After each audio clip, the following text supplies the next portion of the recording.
What is it? Is, Montgomery J. Claxon in? Well, that all depends. You from the finance company, the Department of Building and Safety, or Power and Light Company? Neither. I'm the mailman. I've got a special delivery for him. Well, as long as you're not interested in collecting, inspecting, or disconnecting, I am Montgomery J. Claxon. Thanks. Well, Calvin, I wonder who'd be sending me a special delivery letter. You might try reading it. Let's see here. Dear Montgomery, arriving in town tomorrow morning. Very anxious to see you. I'll call you from the airport as soon as I get in. Signed, Boo Boo. Who's Boo Boo? Well, let's see here. Boo Boo. Boo Boo. That's a mighty unusual name. Boo Boo. Boo Boo. It sounds like someone shelling peas on a bass drum. Let's see now. When I was playing football back at Tennessee State, there was a lot of fellas on the team that had unusual nicknames. I wonder if this Boo Boo could be one of the fellas I played football with. Well, maybe you're right, Colonel.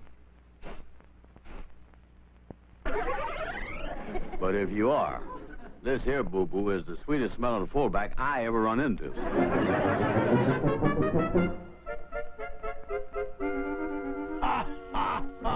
Is this funny? The funniest thing I've ever seen in the newspaper. Montgomery, what's so funny in the comics this morning? Well, it's not in the comics, honey. It's right here on the front page. Say here, enraged husband attacks wife and sister-in-law with golf club. Use the driver. You know, I always thought that was a 3-iron situation. Very funny, brother-in-law. Very funny. Maggie, did you happen to read about that 45-year-old man whose wife caught him running around with a 22-year-old girl? Where was that, in the sports page? I've seen that, sister.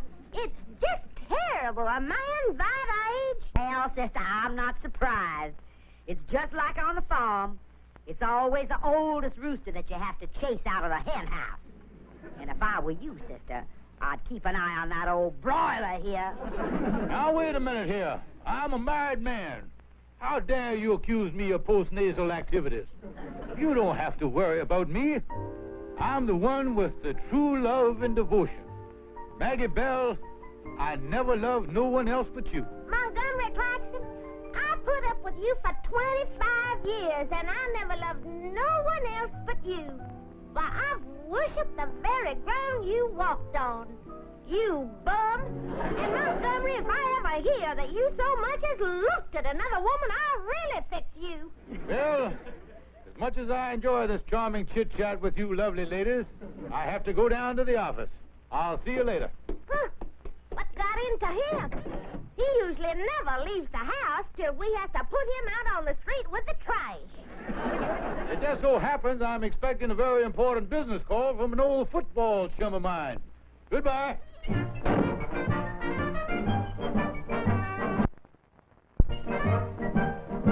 Well, how do you like that Maggie Bell and her sister? Suggesting that I would ever have anything to do with another woman. Well, I'm the one man who...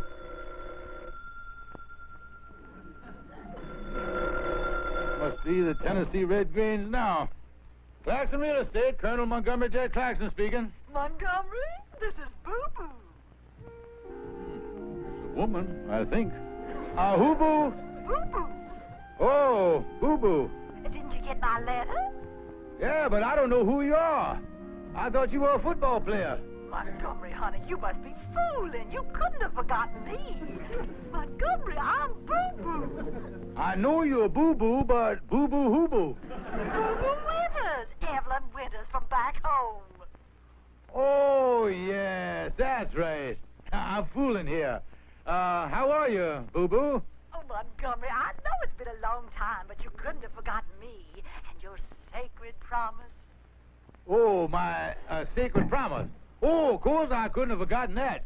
I remember it like it was yesterday. No, that's better.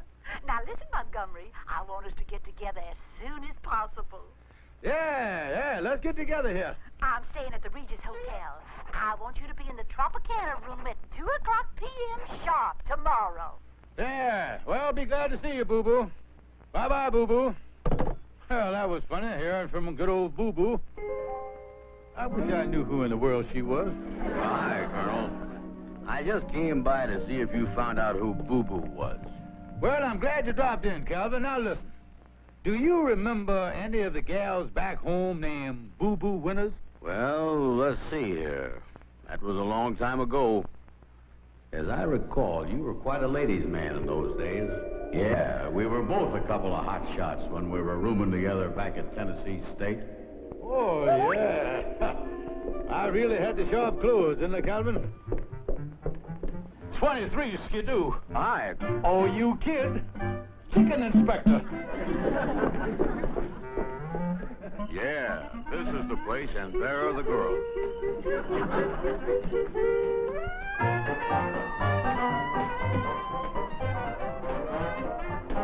How did do?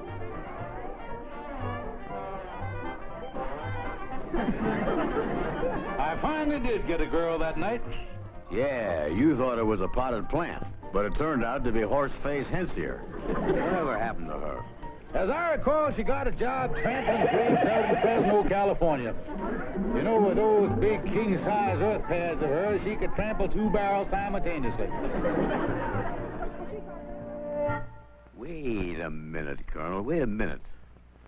I'm just getting a brainwave here. Boo-Boo Winters. Evelyn Winters.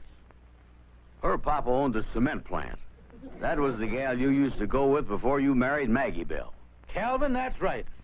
It's coming back to me now. Evelyn Winters. Oh, she was a real beauty. Yes, I remember the year of the Cement Mixers Convention. She was voted Miss Ready Mix of 1932. We went steady for a year. That was over 25 years ago. I took her every place. Football games. People play the nuttiest games. Sidewalk cafes. Bicycle races.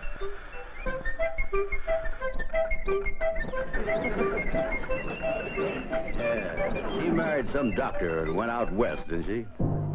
I remember you were pretty broke up about that. Oh, yeah. Losing Evelyn really hit me hard. I wrote her after she was married, but she never answered me. I was desperate. Wah-wah. First, I was going to join the Foreign Legion, and then I was going to South America and spend the rest of my life working in the mines. You were, huh? Yeah, but then Maggie Bell moved into town, and I realized I didn't have to leave the country to suffer. Well, I wonder why she called you up. Oh, I don't know. I guess she and her husband are in town and want to chit-chat about old times. Funny thing, she said something about a sacred promise I made. I wonder what she meant by that. And that's the whole story, Reverend Thomas. Except that right after I was married, he wrote me this letter. I've got it right here. Oh, this part is so beautiful. Even though you have spurned me for another, I will never forget you, my darling. And I promise that should you ever find yourself free, I will be waiting forever. That is my sacred promise. Yes, that is very beautiful. Well, I've been a widow for these past 2 years, and I know that he's never forgotten his promise. So I've come all the way back here from California to marry my old flame, Montgomery Claxton. Well, I think it's wonderful that he's waited all these years. I'll be glad to help. Wonderful. I'm setting the wedding for 2 p.m. tomorrow right here in the Regis Hotel. I'll be there. Goodbye. Goodbye. Goodness, I have so many things to do. Now, let's see now. Quick, give me the hotel florist. Yes, madam. Right, very well. Orange blossoms, of course. Carnations. And what? Magnolias. Well, I don't know where I'll get magnolias this time of year, but I'll do my best. Gutenberg Printers, Berg talking. How many invitations? Well, that's pretty short notice, but we'll try. Now, what is that name again? Paris Caterers? Oui. Tomorrow, eh? Okay, just a minute. 5-layer cake, tomato aspic, Waldorf salad. How many greens? How many greens? Are you kidding? Okay, how many greens it is? Well, that's that. Now for the dressmaker. Picture me upon your knee, just D for two and two for T, just me for you and you for me, hello. You have such a lovely voice, Sister Sue. It's a pity you had to stop your music lessons back in Nashville. Yes, the sheriff got out an injunction against me. He claimed my singing was making his bloodhounds restless. Come on, let's go in the dressmaker's here. I have a fitting today. We go right back to the dressing room. I know the way. Now remember, it has to be ready tomorrow before 2 p.m. Fine. I'll just pop into the dressing room and change. Oh, I still have to find someone to act as bridesmaid. Dum-dum-da-dum, dum-dum-da-dum.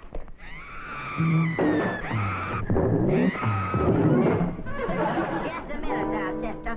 This dressing room is occupied. The nerve of that old frump barging in here without so much as a by your leave. Excuse me, but you look so familiar. Aren't you Susan Culpepper from Nashville? Yes. I used to live there. Well, don't you remember me? I'm Evelyn Winters. We lived in the White House up on the hill. Little Evelyn Winters? Well, come on in. Oh, didn't you have a sweet little sister, Susan? Yeah, that was Maggie Bell here. Howdy do. Matter of fact, I'm living with her now. I gotta help support that fathead she married. But why in the world are you doing here, Evelyn? I heard you was living in California. But, honey, I'm a widow now, and I came back here to get married again. Oh, a wedding. How romantic. Yes, honey. You don't know how happy I am I run into you like this. I don't know a soul here. I wonder if you girls would do me a favor. A favor?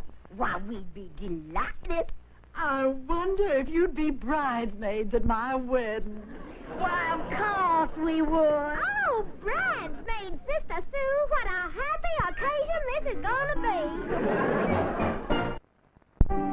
Yes, Calvin, the more I think about that sacred promise Boo-Boo talked about, the more worried I get. You know, I'm going to have to look up the carbon copy of that letter I sent her and see what I said. You mean you got a copy of that letter? Oh, of course, boy. I used to make 2 copies of all my love letters. You made as many sacred promises as I did, you had to be sure you can keep them straight. Tell you what, let's go down in the cellar of the apartment house here, see if we can't find out where I got my old records.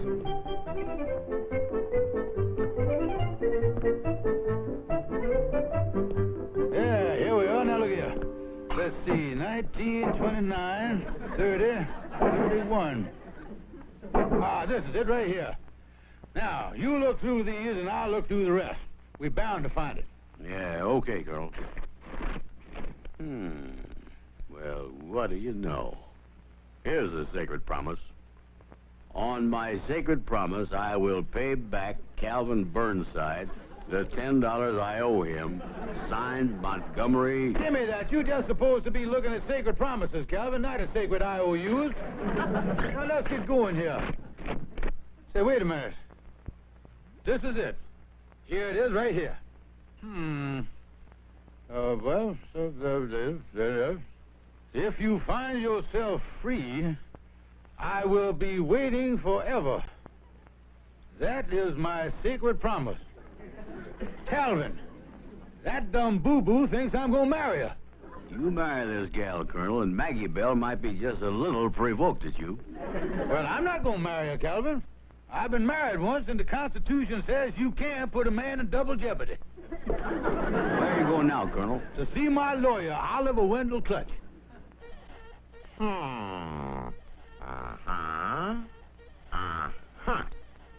Oh, yes, indeed. Yes, indeed. What do I do about the girl?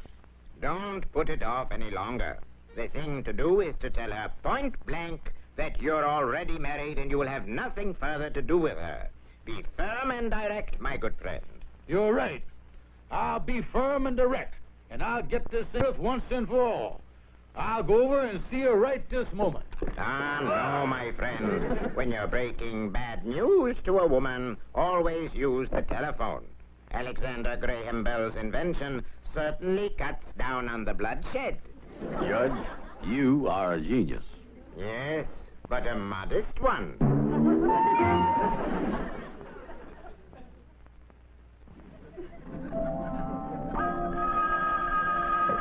Hello?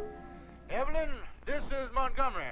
Oh, Montgomery, how romantic of you to call. Now, you didn't forget, did you? It's 2 p.m. tomorrow. Yes, I know that, and that's what I want to talk to you about, Evelyn. Now, I've been thinking about this, and I don't see any reason to drag it out. I want to see you and get this thing over with tonight. Oh, my goodness, Montgomery, dear. You're just as impetuous as ever. But I've already made plans. Well, you just have to change them. I'll see you tonight. Tonight? Tonight. Heavens, he's so impatient. Now I'll have to move the whole thing up. Give me that phone. The wedding is tonight.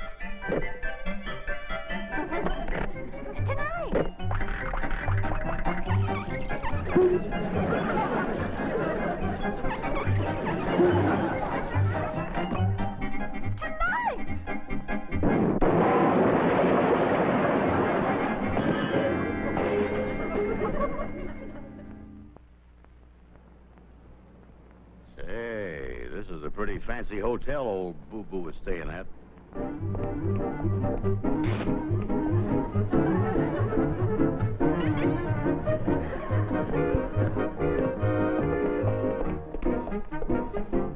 Excuse me, my good man. Can you kind of tell me where the flamingo room is, perchance? Oh, you must be Colonel Claxon. Yes, but how did you... The flamingo room is right down the hall, Colonel. You lucky devil. Right here. Yeah, thanks. Calvin, the man knew me. Well, such is the price of fame. I don't know, Colonel. I guess Boo Boo's gonna be pretty broken up when you tell her how things are. Yes, Calvin, I just like to break it to her like this, but look out, Calvin. Must be some fancy affair in the room later on. Anyhow, as I was saying, you know, I hate to break it to her like this, but it's a better way than letting her go ahead and do something silly, like make a lot of plans for a big wedding. Now, you two stand right here where everybody can see you. Be ready on that organ. Do I look all right? Oh, I do hope everything goes off well. There. I'm sure it'll be fine. Now, where's the lucky groom? He should be here any minute. Well, there it is, Colonel. You going in and get it over with? Yes, Calvin, might as well go in and face the music.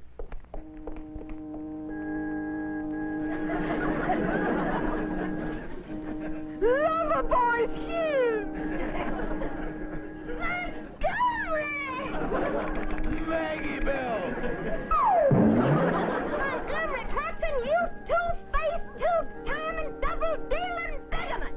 Now, wait a minute, Maggie. I can explain everything. Don't listen to him, Magabell. We got the goods on him this time. We caught the rooster in the hen house.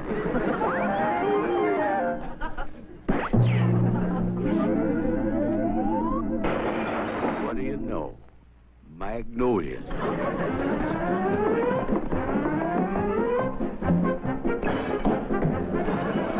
Uh-oh, here they come.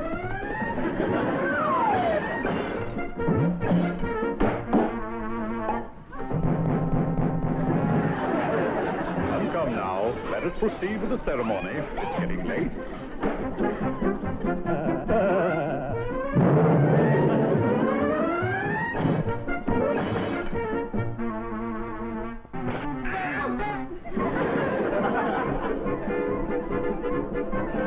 Say, Colonel.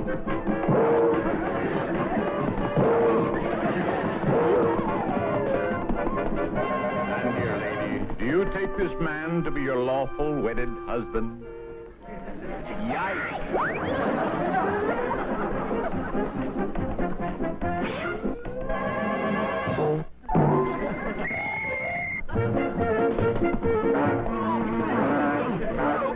I do believe I smell magnolias.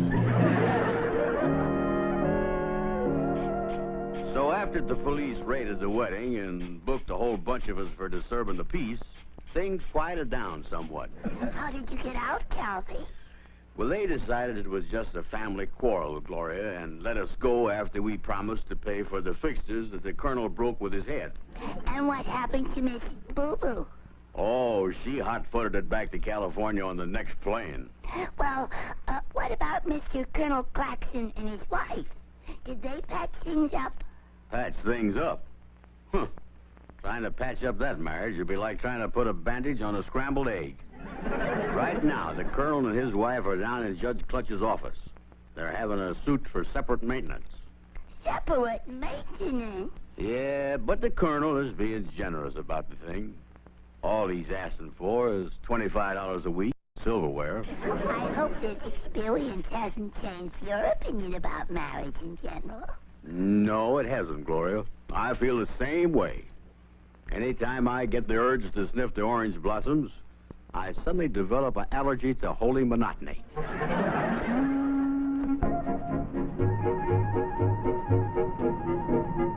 And so, Colonel Claxon and Maggie Bell, considering your many years of happy married life together, I think that the best thing all around is a reconciliation.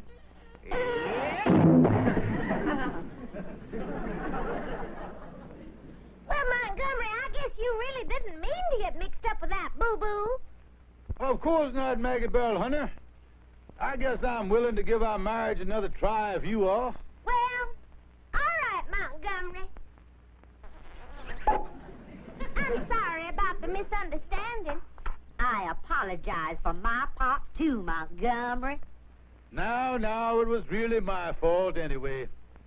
Should have told you about Boo Boo a long time ago. No, Montgomery, it was my fault. I never give you a chance to explain. Now, Maggie Bell, I won't have you taking the blame. I was the one who started this whole thing. Montgomery, when I say it was my fault, it was my fault. Now, there's an end to it. Now, listen here, woman. Don't tell me it's your fault when I know it was my fault. How dare you try to say it was your fault when my sister is trying to say it was her fault? Let me do my own apologizing. Do I tell you how to be a nasty old woman? Montgomery, don't you dare scream at my sister while she's helping me take the blame. How dare you take the blame while I'm taking the blame? You're only taking the blame to make yourself look good. You old fool. Don't you yell at me, Miss Big Mouth. Big Mouth. I'll teach him how to apologize.